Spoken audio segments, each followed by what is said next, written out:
ఇవాళ కొత్తగా జన వివాదాలు ఇదివరకు ఉన్నాయి, ఇప్పుడు ఉన్నాయి, ఇంకా ముందు కూడా వస్తాయి.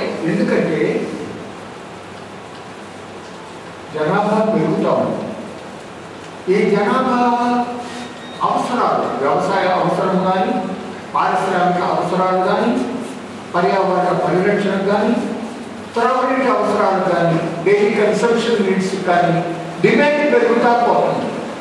ఇందాక చెప్పాడు భవానీ ప్రసాద్, పాపులేషన్ 3 రెట్లు పెరిగితే డిమాండ్ ఫర్ వాటర్ 6 రెట్లు పెరిగింది అని. This is going to further escalate in future. కాబట్టి కాన్ఫ్లిక్ట్స్ ఇన్ఎవిటబుల్. ఎప్పుడో 1892లోనే ఇందాక ఆయన సత్యాన్ని చెప్పాడు కావేరీ వాటర్ తీసుకుంది. ఆనాడు ఉన్నటువంటి మైసూరు సంస్థానం, అప్పుడు ఉన్నటువంటి మద్రాస్ ప్రెసిడెన్సీ వాళ్ళ మధ్యన కావేరీ వాటర్స్ మీద వాళ్ళకి ఒక అగ్రిమెంట్ 1892లో జరిగింది.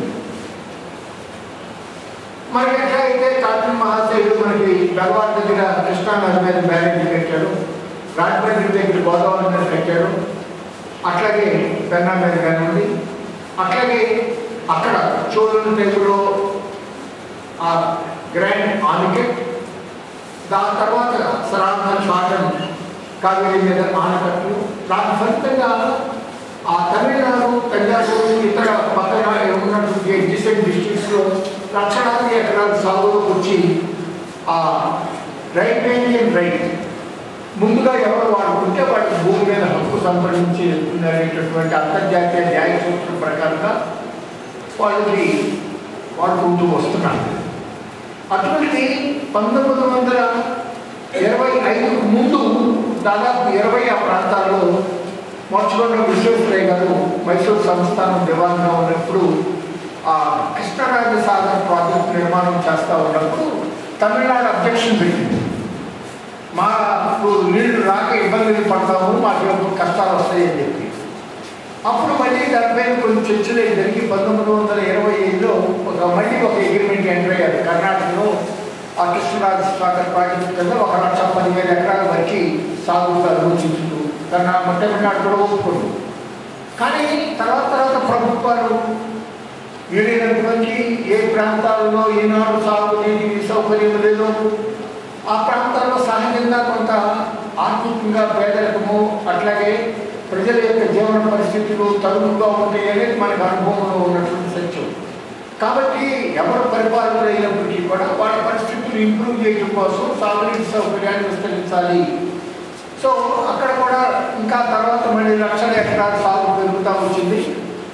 అయితే ఆ 1925 అగ్రిమెంట్ని 50 సంవత్సరాల తర్వాత కానీ రీఓపెన్ చేయడానికి వీల్లేదనంటే ఆ 1975 వచ్చేటప్పటికి మళ్ళీ తమిళనాడు వాళ్ళు గట్టిగా పోట్లాడటము, ట్రిబ్యునల్ వేయాలంటూ అల్టిమేట్గా వాళ్ళు మరి ఒక ట్రిబ్యునల్ వేయటం, వేసి దాంట్లో ఇండియన్ ఆర్డర్లో మనకు ఉపయోగపడే ఒక అంశం ఉంది.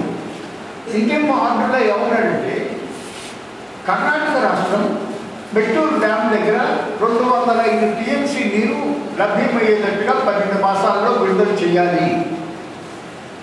దాంట్లో ఏంటంటే ఇప్పుడు మన పంటలకి కావాల్సినటువంటి నీరు షెడ్యూల్ ప్రకారం 200 టీఎంసీ ఒక్కసారి అవసరంగా as and when required crop schedule ఉంటుంది కదా. వరి వచ్చేటట్టయితే 8 లక్షల ఎకరాలకి ఈ నెలలో ఇంత కావాలి. ఇప్పుడు మనకు కూడా 180 టీఎంసీ కృష్ణా డెల్టాకు ఒకసారి అవసరంగా మనకు 30 టీఎంసీ పై నుంచి సాగర్ నుంచి వదులుతూ ఉండగానే మనకి పని జరిగిపోతూ ఉంటుంది. పక్కన మునేరు నుంచి వైరా నుంచి నీరు సప్లిమెంట్ అవుతుంది వర్షాలు పడితే. అట్లా గ్రాడ్యువల్గా మన ట్రాన్స్ప్లాంటేషన్ జరిగిపోతూ ఉంటుంది. సో ఆ ట్రిబ్యునల్ ఇండియన్ ఆర్డర్ ఏమిచ్చిందంటే ఆ క్రాప్ షెడ్యూల్ని బట్టి నెలవారీగా నీటిని విడుదల చేయాలి అని చెప్పి ఇండియన్ ఆర్డర్లో ఇచ్చారు.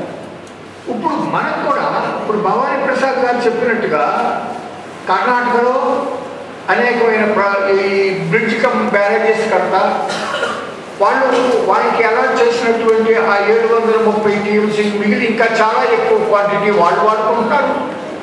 అట్లాగే మహారాష్ట్ర కూడా హైడ్రో పవర్ జనరేషన్కి 120 కన్నా కూడా ఎక్కువగా ఇంకొక 80 టీఎంసీ అంటే టోటల్గా 200 టీఎంసీ వాటర్